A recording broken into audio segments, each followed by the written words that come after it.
The fans want to see blood, sweat, and tears. He's always in tremendous fights, and he's a very exciting knockout artist. And that's what boxing is about. It's about giving the people and the fans what they want to see. Just coming up in weight. He came up in weight too. I don't see. Honestly, I don't see him. He's a good fighter, but I don't see. He's nothing in his past. Saying have a fight, yes, but have it at 140.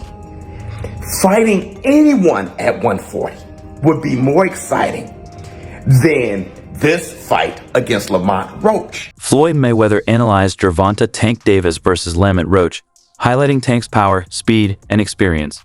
He acknowledged Roach's skills, but pointed out that he might struggle against Davis' relentless pressure and knockout power. But I must say this, the most exciting fighter that's acting and fighting in boxing right now is Gervonta Tank Davis. When Gervonta Tank Davis go out there and fight, he reminds me of Pretty Boy Floyd. Because Pretty Boy Floyd, you couldn't go get no popcorn. You couldn't go get no soda. You couldn't go get no candy.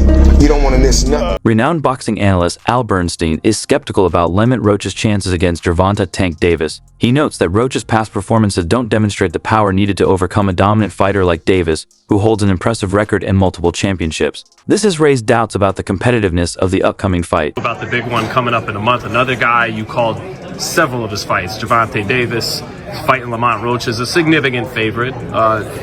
Do you think Roach is being undervalued as an underdog, or it will probably go the way people think it will go? Roach is coming up in weight. He came up in weight too. I don't see. Honestly, I don't see him. He's a good fighter, but I don't see. He's nothing in his past tells me he's going to beat Gervonta Davis or even be competitive with him. And I'm not. It's not a denigration of Lamont Roach. He's a good fighter. He won a title at a lower weight, and that was a surprise to some people that he did get, even though he was a good prospect. So it's just hard to imagine him beating Davis. The other Davis is fighting for a world title 2 weeks before in New York against Baranchik. Oh yeah, Keyshawn Davis. That's a fascinating fight. The upcoming fight between Gervonta Tank Davis and Lamont Roach has sparked mixed reactions, with some calling it a cherry pick since Roach is moving up to 130 albs. Former pro boxer Dawood Bey analyzes the matchup, emphasizing the rich boxing history of Washington, D.C. and Baltimore. He believes Roach's camp is strong and expects a competitive fight rather than an easy win for Davis. Bey also notes that Davis will continue to face criticism unless he takes on top names like Shakur Stevenson or Devin Haney. He predicts an exciting DMB showdown with high-energy action. Gervonta Davis, Lamont Roach. A lot of people shitting on the fight. A lot of people saying it's a cherry pick. A lot of people saying that, or criticizing Tank for bringing Lamont up to 130. What's your thoughts on the fight? I think if you understand the history of DC and Baltimore, and then I'm familiar with Roach and them camp a little bit because I'm cool with people that's tight with them and stuff like that. So we all kind of encounter each other. I don't live nothing but 2.5 hours away, right? I wouldn't see none of them coming and laying down. And then Tank is Tank. I think you're gonna get a DMV classic. Like you're gonna get a good fight. They're gonna fight each other. Lamont gonna fight Tank. You know what I'm saying? So for however long it lasts, or for however long the fireworks is, you know what I mean, going off, he gonna fight him. You know what I'm saying? I don't think he gonna come out there to lay down. So I don't know. I mean, people gonna criticize you no matter what though once you get in like tank position. It don't really matter what you do. Like if you wasn't fighting like Shakur or Devin right now in this next fight, it's probably like 3 people he could be fighting and nobody wouldn't have nothing to say. You understand what I'm trying to say? Not to say that some fights can't be like better than others or whatever, but yeah, if he wasn't fighting Devin, Shakur, or like Tiafimo, then somebody gonna say like it's a cherry pick or everything. I mean, everybody's a cherry pick. Leave it up to them. The boxing community has raised concerns about Gervonta Tank Davis choosing Lamont Roach as his next opponent. Critics argue that Davis is avoiding tougher challenges against top contenders like Shakur Stevenson. His decision to face Roach, seen as a less formidable opponent, has led to accusations of cherry-picking and sparked debates about his willingness to compete against the division's elite. His puncher, I feel, at the 135 will probably be Gervonta Tank Davis. But the most skillful fighter at 135 will be hands down Shakur Stevens. And what is it about him? Because I know he have a lot of good attributes, but do you think he has enough power? Well, it's really all about skills. Pernell Whitaker wasn't a huge puncher, but he was, very exciting, very tough, and he fought everybody. And Shakur is trying to do the same thing. He want to fight the best they got out there. He's asking, can he fight the best? I believe his contract is coming to an end, so hopefully we can come together and I can take him to that next level and give him the fights that he wants. Despite being a world champion, Lamont Roach remains relatively unknown, leading some to see Davis' choice as an easy matchup. However, Roach's supporters believe his underdog status could be an advantage. Analyst Shields acknowledges Roach's potential but highlights Davis' proven skills. Garcia beat him, so Lamont Roach is a good fighter, but and I'm happy to see a fighter like Lamont Roach, who's had to come up the blue-collar way, get a big opportunity, get a big payday. But now that I've said that, it's an underwhelming fight, and everybody's saying that because it's true. And this is a fight that would have made more sense for Gervonta Davis a couple years ago, back when Gary Russell was rumored as an opponent. And this would be, like a good DMV rivalry, two guys from the DMV area. But in 2024, when Tank's already headlined a lot of pay-per-views, it's underwhelming. And, before the Gervonta Davis fans try to come at my throat, I get it. Lomachenko walked away from the table. Of course, that's after, some years earlier of Tank saying he wasn't interested in that fight. Fight was never officially negotiated by Top Rank or PBC, but for years, Gervonta had no real intention of fighting Lomachenko, and now Lomachenko has walked away from the table now that the fight's available. I understand that. I understand Shakur Stevenson really is opting more the Williams-Zepeda route. I understand that Teofimo Lopez has only really called Davis out once the Lamont Roach fight was really being talked about around Canelo Berlanga fight week and was close to probably being finalized. De La Hoya agrees, calling Tank a beast and noting that while Roach is a skilled fighter, facing Davis will be a major challenge that could lead to a tough night for him. No, I think Lamont Roach is a terrific fighter. He might be a little over his head with Gervonta Davis. Gervonta Davis is, to say the least, he's a beast. He really is. He's a tremendous fighter. He's a dedicated fighter when it comes to training and fighting and making sure that he's in optimal conditions when he steps inside that squared circle. It's going to be a tough night for Roach, but you can never count him out. Watching him fight up close and personal, he's sneaky good, which means he can catch you at any time. He can land combinations, sometimes at will, without you even knowing it. He's that sneaky. So, yeah, it's going to be very interesting. But, obviously Gervonta Davis has the experience. He has the knowledge. He has that mean streak in him that will take you out with any punch. Gervonta Tank Davis plans to retire by the end of 2025, citing family and mental health reasons. This has influenced his decision to face Lamont Roach next. Here's my take on the fight.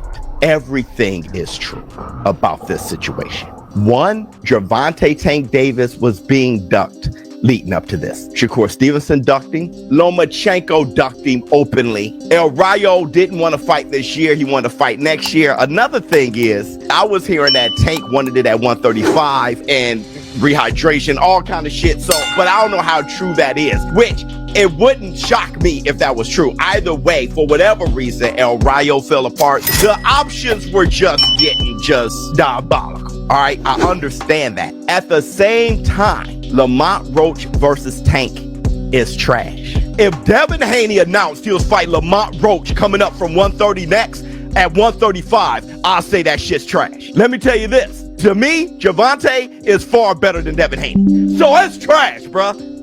It's trash. Some believe Gervonta Tank Davis is seeking easier wins before retirement, while others think he's giving lesser-known fighters a chance to gain exposure. Devin Haney, however, doubts Tank will retire this soon. Reaction to Tank retiring? He's retiring? That's what he said. Nah, he's not retiring. It's a lot of big fights to be made out there, and Tank knows that.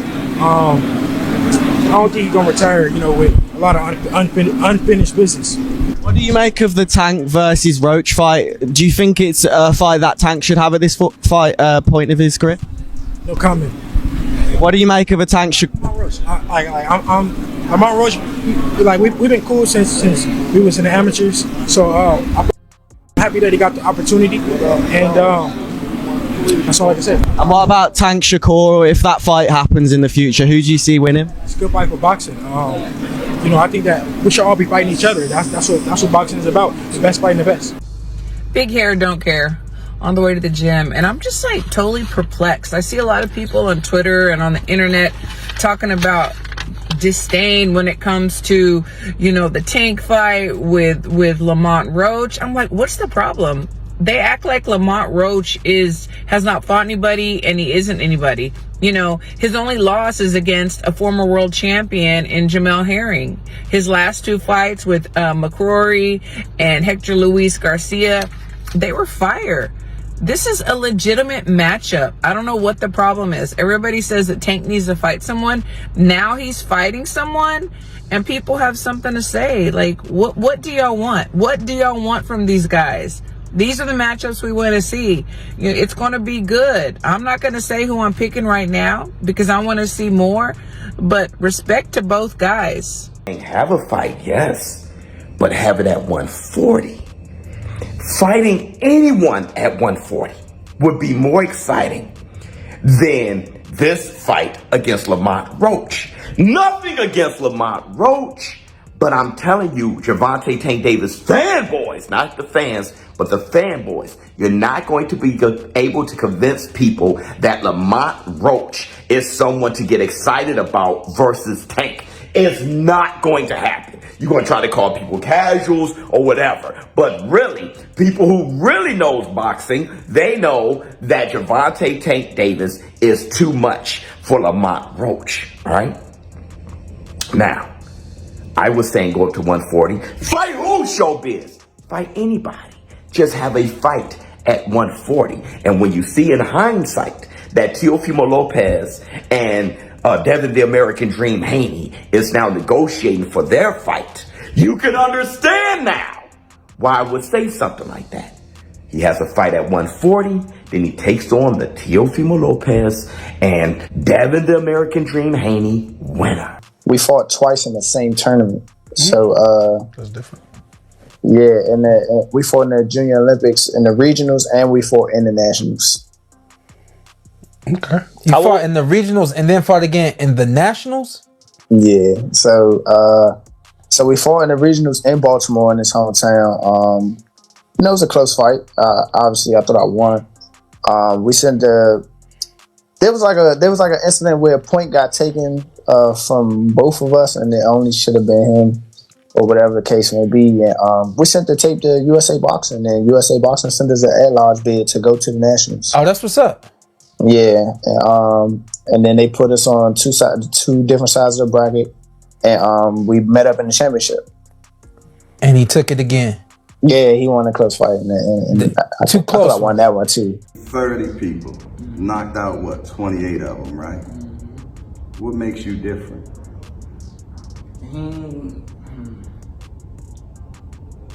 He probably can't answer that question. He probably can't answer that question. But it's the skill, the will. I got the whole package, man. I ain't gonna lie to you. I'm not sitting there waiting to get hit by nobody, especially somebody that's supposed to be a power puncher. That's evidently a power puncher. I got too much for me to go out like that. I'm not saying he don't, but I can't, like, if anything, I'm trying to flip it around. I'm trying to make it flip the narrative. Like, I'm the one in there. Hey, yo, we gonna be checking for any suspicious opponents on Lamont Roach record. He's 25-1 with 10 big wins coming by the way of knockout, my people. He's in the super featherweight division. He's ranked number 14 in the world and number 3 in the USA, my people. He has a WBA title right now in the super featherweight division. He's fighting Gervonta Davis in December, but you know we gotta check how he even got there and how he started his career. His pro debut, he went against Victor. He was 1-3. That's fine. It's your pro debut, first fight as a professional. You feel me? I ain't gonna get at you. Next person was 1-6.